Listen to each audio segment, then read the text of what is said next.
Mapagpalang umaga po sa ating lahat, dyan po sa Pilipinas. Purihin po ang ating Panginoon. Amen. Naririto po tayo sa lugar ng Kuwait. Amen. Sa pangunguna sa District 9 ni Pastor Luis Bailon at sa Kuwait po sa pangunguna po ni Pastor Mark Dequila. At tayo po ay aawit sa ating Diyos, sasamba at naniniwala na may Diyos na buhay na patuloy po nating pagkakatiwalaan sa araw-araw ng ating buhay.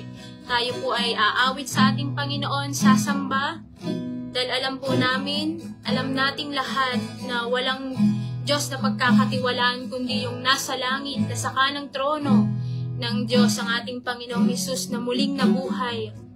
Amen. Hallelujah. Tayo po umawit sa ating Panginoon.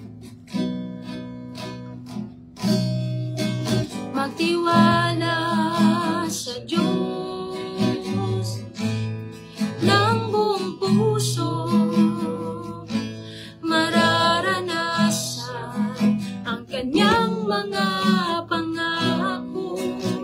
Huwag mangamba at mag-alinlangan, tagumpay ay iyong makakamtan. Magtiwala sa Diyos. Magtiwala sa Diyos ng buong puso, mararanasan ang kanyang mga pangako. Huwag mangamba at mag-alinlangan, tagumpay ay iyong makakamtan. Ako'y sasamba, ako'y sasamba at magpupuri sa Diyos na dakila at hari. Itataas ang pangalan niya, ang Diyos na dakila. Tinig niya ay pakinggan. Hallelujah. Tinig niya ay pakinggan at panghawakan. Salita niya ay hindi bibigo. Huwag matakot. Hallelujah. Matakot saan mang digmaan.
dakila, hallelujah Lord, ang Diyos na dakila, hallelujah. Tayo po'y magpuri sa ating Diyos. Anumang pagsubok, anumang sitwasyon, magpupuri at sasamba kami sa Panginoon. Dahil ang aming Diyos ay buhay. Ang ating Diyos ay buhay. Anumang sitwasyon, kami ay magpupuri sa inyo, Panginoon. Kami ay sasamba sa iyo, Panginoon. Magbibigay kami karangalan sa pangalan mo, na totoo na ang aming sinasamahang Diyos ay buhay at di kami pababayaan. Iniiwan, yan po ang aming Diyos na sinasamba. Banal siya, makapangyarihan, buhay, magpakailan-kailan pa man. Yan ang aming Diyos. Yan ang ating Diyos. Salamat po, Panginoon. Ang papuri, pagsambay sa iyo lamang, Panginoon. Tuloy kayong gumawa at kumilos sa amin at bigyang linaw, Panginoon, ang bawat isipan, puso namin. Ano po ang inyong nais, Panginoon, ay siyang mapangyari. Sa pangalan ng Ama, ng Anak at Diyos Espiritu Santo. Amen.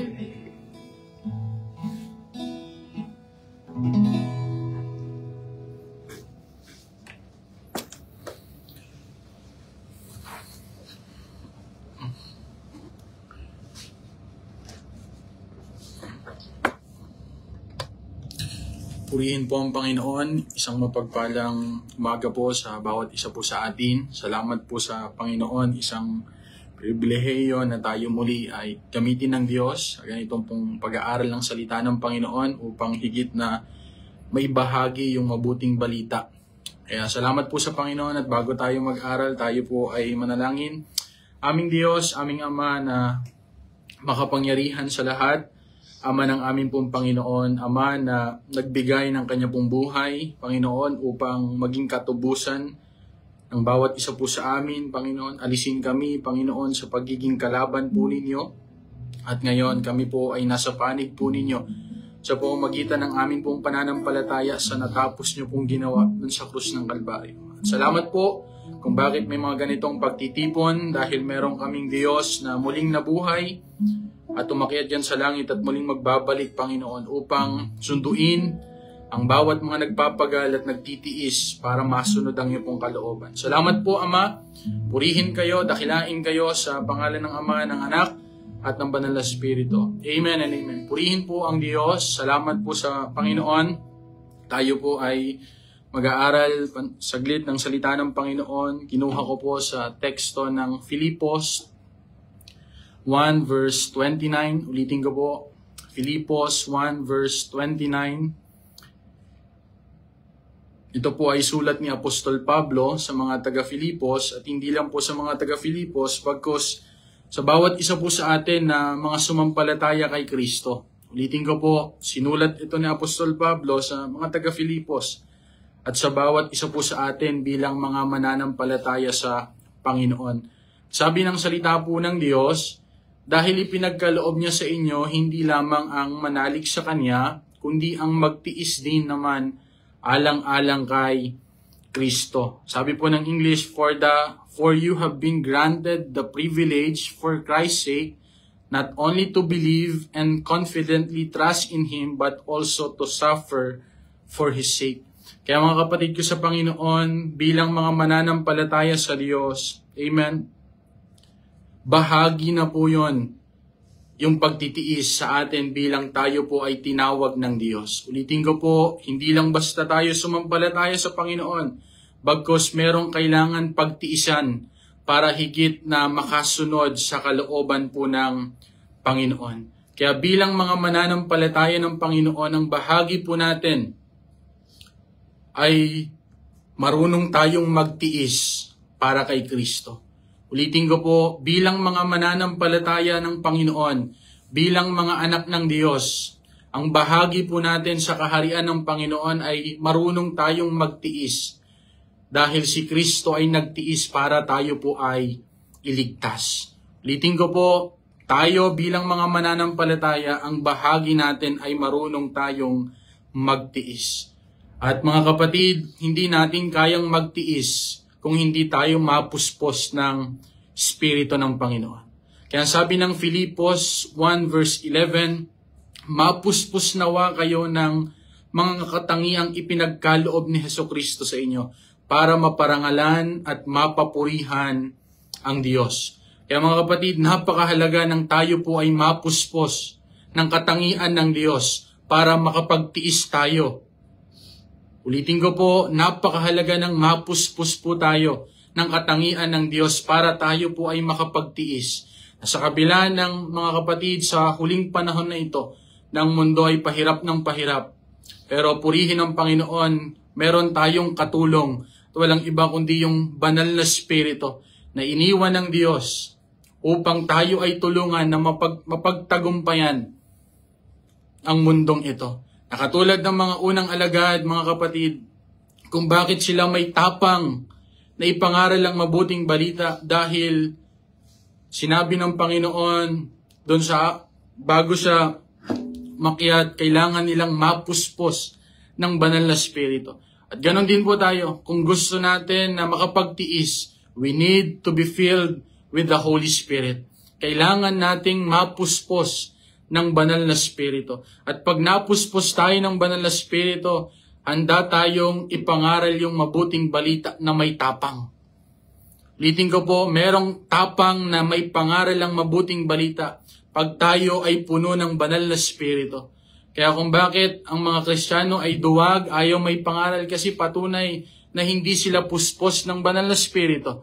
Dahil ang sabi ng salita ng Panginoon sa Filipos 1 verse 3 to 7, tuwing naaalala ko kayo, nagpapasalamat ako sa Diyos, sabi ni Apostol Pablo sa mga taga-Filipos, at palagi akong masaya sa tuwing nananalangin ako para sa inyong lahat dahil mula pa nang sumampalataya kayo hanggang ngayon. Kaya mga kapatid, katulong ko na kayo sa pagpapalaganap ng magandang balita. Natitiyak kong ipagpapatuloy ng Diyos ang mabuting gawain na sinimulan niya sa inyo hanggang sa araw ng pagbabalik ni Kristo. Dapat lang na ganito ang maramdaman ko dahil mahal ko kayo. Naging kabahagi kayo sa gawaing ibinigay ng Diyos sa akin. Ano po yun? Mga kapatid, walang iba kundi may pangaral si Kristo. At yun yung bahagi natin sa kaharian ng Panginoon. Na maliban sa magtiis ay yung marunong tayong may pangaral, may bahagi yung mabuting balita. Sabi po doon na naging kabahagi kayo sa gawaing ibinigay ng Diyos sa akin kahit nakabilanggo ako ngayon. Nagtatanggol at nagpapatunay sa magandang balita. Kaya kapatid, katulong tayo sa pagpapalaganap ng mabuting balita. At kung inuusig tayo dahil sa pagpapalaganap ng mabuting balita, bahagi po yon ng pagkatawag sa atin ng Panginoon. Huwag tayong tumigil dahil may pag-uusig. Kapatid, pag puno tayo ng Espiritu at puspos tayo ng banal na Espiritu, hindi tayo titigil. Bagkus isa sa panganib pa natin yung ating buhay para abutin pa yung mga taong wala pang pagkakilala sa Panginoon. At ganon si Apostol Pablo. Dahil ang sabi ng salita ng Panginoon sa Filipos 1 verse 20 to 21, malaki ang hangarin at pag-asa ko na hindi ako mapapahiya, kundi tulad ng dati magkakaroon ako ng lakas ng loob sa pamamagitan ng buhay o kamatayan ko ay maparangalan si Kristo. Kaya kapatid, sabi ng verse 21, sapagkat para sa akin, ang buhay ko ay para kay Kristo.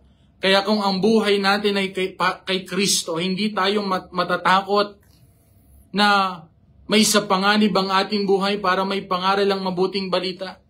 Hindi tayo matatakot na mamatay dahil alam natin may pangalawang buhay. Kaya sabi ni Apostol Pablo, para sa akin ang buhay ko ay para kay Kristo. At kung mamatay man ako, kapakinabangan ito sa akin dahil makakapiling ko na siya. Kaya that is our fulfillment. Yun ang ating fulfillment. Kung mamatay man tayo na ipinapangaral ang mabuting balita, ipinaglalaban ng mabuting balita, purihin ang Panginoon. Dahil doon po tayo tinawag ng Diyos na magtiis alang-alang kay Kristo sa pamamagitan ng pagbabahagi ng mabuting balita. Kaya sabi din po ng salita po ng Panginoon, Filipos 1 verse 27, Mamuhay kayo ng ayon sa magandang balita ni Kristo. Nang sa ganon makadalaw man ako sa inyo o hindi, mababalitaan kung nagkakaisa kayo at sama-samang naninindigan. Kaya purihin ang Panginoon, napakaganda na sa isang iglesia o sa isang kapulungan ay nagkakaisa at sama-samang naninindigan para sa pananampalataya ayon sa magandang balita. Kaya napakaganda na sa isang iglesia ng Panginoon ay laging nagkakaisa. Hindi naghihidwaan, hindi nagmamataasan, bagkus nagkakaisa sa isang layunin at walang iba kundi una maparangalan yung hari ng mga hari at pangalawa upang mapanindigan o manindigan sa pananampalataya ayon sa magandang balita. Kaya mga kapatid, tinawag tayo ng Diyos upang magtiis para kay Kristo. Nakatulad ng Panginoon, nagtiis si Kristo para maligtas po tayo sa tiyak na kapahamakan sa impyerno. Si Kristo ang naparusahan para tayo po ay may turing na matuwid sa pamamagitan ng pananampalataya kay Kristo Jesus. Sabi ng Filipos 1 verse 30, ngayon, dinaranas nyo ng paghihirap na nakita ninyo. Dinanas ko noong una at nababalitaan yung dinaranas ko pa rin hanggang ngayon. Sabi din po ng 2 Timothy 1 verse 8, kaya huwag kayong mahiyang magpatotoo tungkol sa ating Panginoon o tungkol sa akin. Sabi ni Apostol Pablo, na bilanggo dahil sa Kanya. Sa halip, sa tulong ng Diyos, makibahagi ka sa mga paghihirap dahil sa magandang balita. Kaya kapatid, paalala po sa bawat isa po sa atin, makibahagi tayo sa paghihirap para mas mabilis may palaganap pang mabuting balita. Kaya yun yung tinawag tayo ng Diyos. Ulitin ko po, para magtiis para kay Kristo Jesus. Kaya sabi din po ng salita ng Panginoon, Gawa 5 verse 40 to 42, ipinatawag nilang muli ang mga apostol at pinahagupit pagkatapos binalaan sila na huwag nang magturo pa tungkol kay Jesus at pinalaya sila. Umalis doon ang mga apostol na masayang-masaya dahil binigyan sila ng Diyos ng pagkakataon na magtiis alang-alang sa Panginoong Jesus. Kaya hindi tayo malulungkot kung tayo ay nagtitiis para kay Kristo. Kaya hindi kalugihan ng magtiis para kay Kristo. Ulitin ko po, hindi kalugihan ng magtiis para kay Kristo.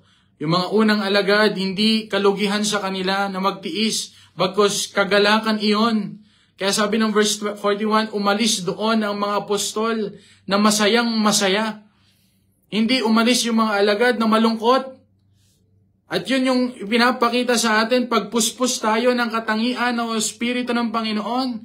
Ulitin ko po, masayang masaya tayo na nagtitiis para kay Kristo. Dahil binigyan tayo ng bahagi ng Diyos na magtiis para sa Kanya. Kaya sabi doon, dahil binigyan sila ng Diyos ng pagkakataon na magtiis alang-alang sa pangalan ni Jesus. Araw-araw ay pumupunta sila sa templo at sa mga bahay-bahay. Patuloy ang kanilang pagtuturo at pangangaral ng magandang balita na si Jesus ang Kristo. Kaya yun ang maging buhay natin mga kapatid, na sa mga huling araw na ito, kung maraming mga naglalabas ang mga maling turo, mga kapatid, mas sigit tayo kasi tamang turo yung ating daladala na nagbibigay ng buhay na walang hanggan. Nagbibigay ng pag-asa sa mga taong walang pag-asa.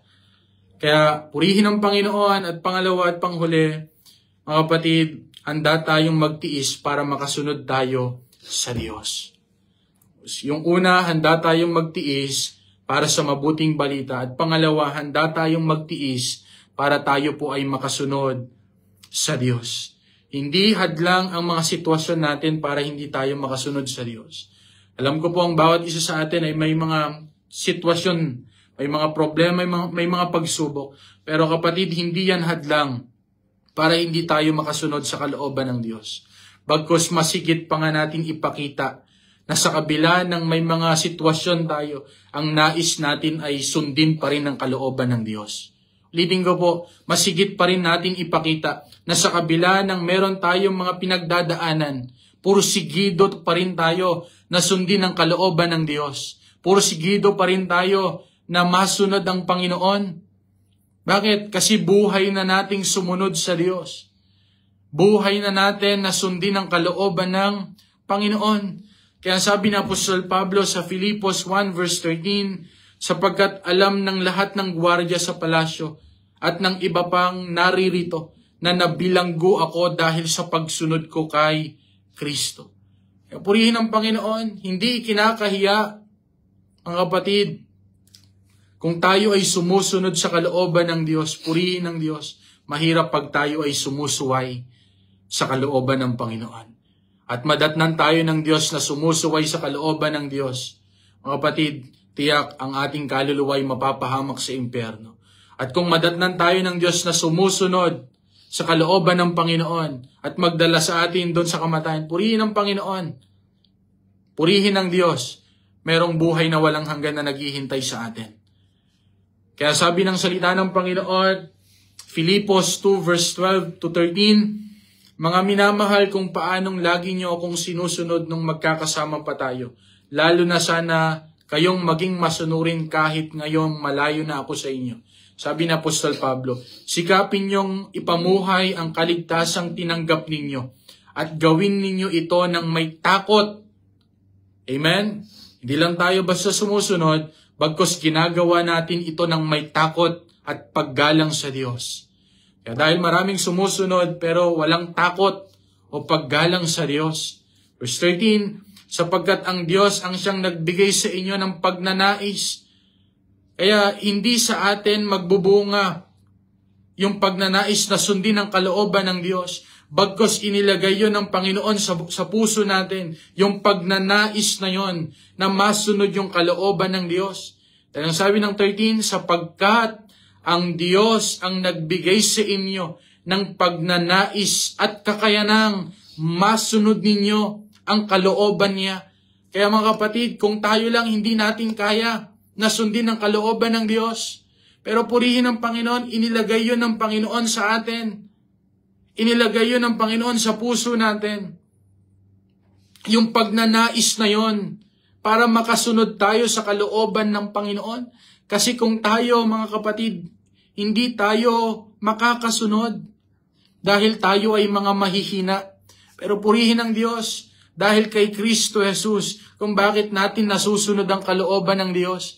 Dahil sa Kanyang ginawa kung bakit natin nasusunod ang kalooban ng Panginoon. Ulitin ko po, kung hindi dahil sa Panginoon, hindi tayo makakasunod sa kalooban ng Panginoon.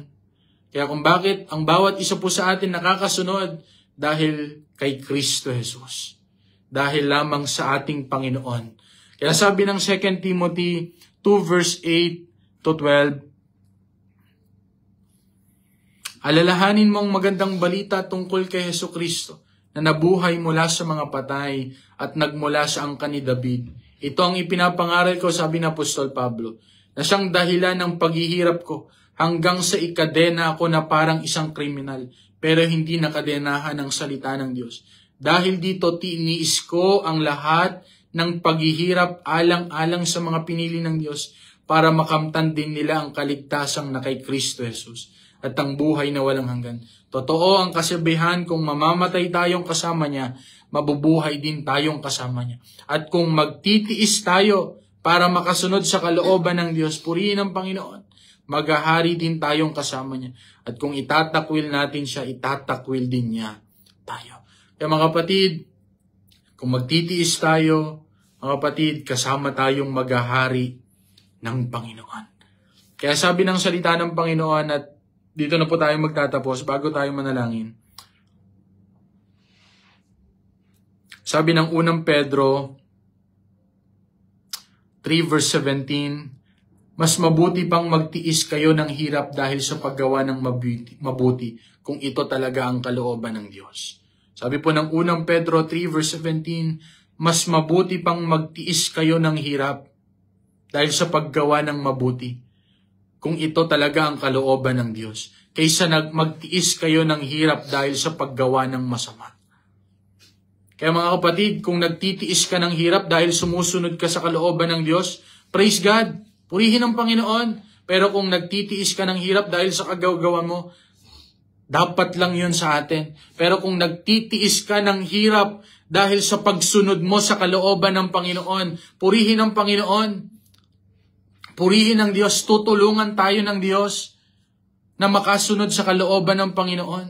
Tutulungan tayo ng Espiritu ng Panginoon na sundin ang kanyang kalooban.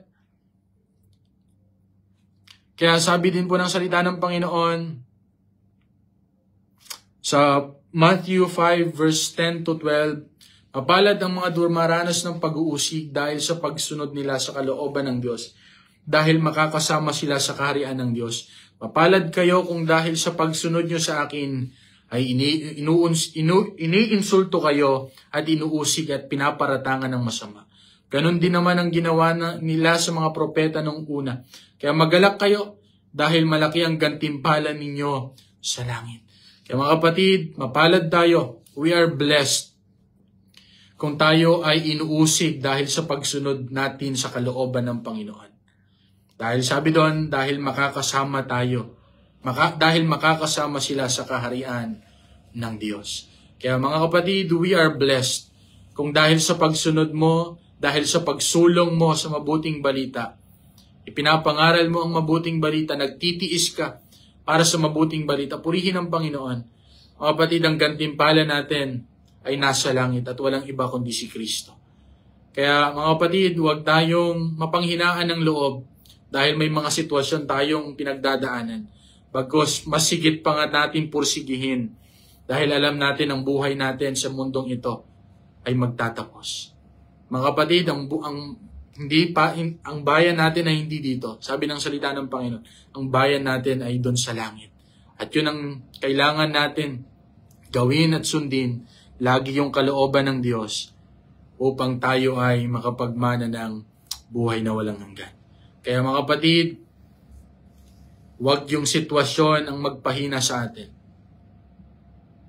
Huwag yung sitwasyon ang magbibigay sa atin para tumalikod sa Diyos. Huwag yung sitwasyon ang magtutulak sa atin para hindi sundin ang kalooban ng Panginoon.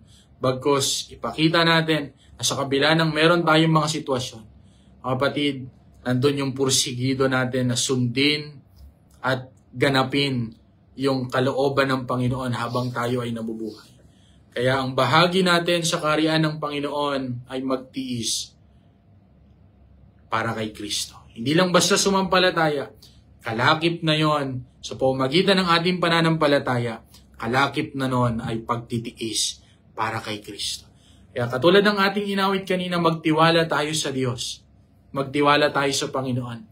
Kasi ang Diyos ang may kakayanan na tulungan tayo araw-araw. Ang kailangan lang natin gawin, laging tumingin sa Kanya, magtiwala sa Kanya, at ibigay sa Kanya. Dahil ang Diyos ay nagmamalasakit sa Kanyang mga anak. Tayo po'y manalangin, aming Diyos, aming Ama, na makapangyarihan sa lahat, Ama ng aming pong Panginoon. Salamat po sa maikling mensahe niyo po sa umaga pong ito. Salamat po, Panginoon, na sa pamamagitan ng amin pong pananampalataya, Panginoon, nagbunga yon, Panginoon, na kailangan naming magtiis alang-alang po sa makasunod sa kalooban po ninyo. At Panginoon, kami po ay nagagalak, Panginoon, dahil nakabahagi kami sa mga pagtitiis na yon. Kung ano yung tiniis nyo dun sa krus, Panginoon, salamat po dahil yon nagbunga ng kaligtasan para po sa amin. Salamat po, Panginoon, dahil merong Diyos na unang nagtiis. Merong Diyos na unang sumunod ng kalooban po ninyo. Panginoon, salamat po. Salamat po, Panginoon. At Panginoon, ang laging tingin namin ay hindi sa mga bagay sa mundong ito. Ang laging tingin namin ay mga bagay na pang-spiritual. Upang hindi kami mapanghinaan ng loob. Dahil, Panginoon, malapit na po kayong dumating. Napipinto na po ang iyong pong pagbabalik. At tulungan mo kami, na madatnan mo kami na nagtitiis at para sundin ang kalooban po ninyo. Tulungan niyo po ang bawat mga kapatid, Panginoon, na dumaranas ng mga sitwasyon sa mga oras na ito. May mga karamdaman, in the name of Jesus, there is healing. Panginoon, sino man po, Panginoon, ang mga kapatid, Panginoon, na dumaraan sa mga tinding pagsubok. Lord, tulungan niyo po sila. Patuloy na ang iyong pong spirito ang siyang tumulong at umagapay po sa kanila. Kaaliwan, Panginoon, sa mga kapatid ko na dumadaan sa mga sitwasyon, Panginoon. Salamat po at sa umaga pong ito, Panginoon, tulungan niyo po kami na laging sundin ang kalooban po ninyo. Laging magtiis alang-alang po sa inyo. Panginoon, salamat po. Patuloy niyo pong pagpalain ang live streaming na ito. Panginoon, araw-araw na ipinapalaganap ang mabuting balita. Pinapalakas ang bawat isa. Panginoon, salamat po sa kabuuan ng Masaredo family. Patuloy niyo pong pagpalain, Panginoon, ang kabuuan ng Masaredo family na ginamit po ninyo. Panginoon, naging halimbawa kung paano ang paglilingkod. Panginoon, salamat po. Ganon din po ang amin pong pastor, Panginoon, Pastor Luis sa District 9. Patuloy niyo pong pagpalain ang kanya pong buhay kasama ng kanya pong sambayan. At kagalingan din po, Panginoon, sa kay Pastor Racel. Panginoon, salamat po. Ganon din po, Panginoon. Hallelujah sa kabuuan ng iyong pong District 9. Patuloy niyo pong pagpalain, Panginoon. Salamat po sa umaga pong ito, Panginoon. Lagi kayo ang maparangalan sa buhay namin. Ano man po ang amin pong gagawin, samahan lagi namin ng takot sa inyo. Samahan lagi namin ng magpaggalang sa inyo. Salamat po. Balutan niyo po ang bawat isa po sa amin ng iyong pong banal na dugo. At walang anuman po ang gawa ng kaaway ang magtagumpay sa buhay ng bawat isa po sa amin. Salamat po, Panginoon. Purihin po kayo. Dakilain po kayo. Sa pangalan ng Ama, ng Anak at ng Banal na Espiritu. Amen and amen. Salamat po sa Diyos. Isang mapagpalang umaga po sa bawat isa.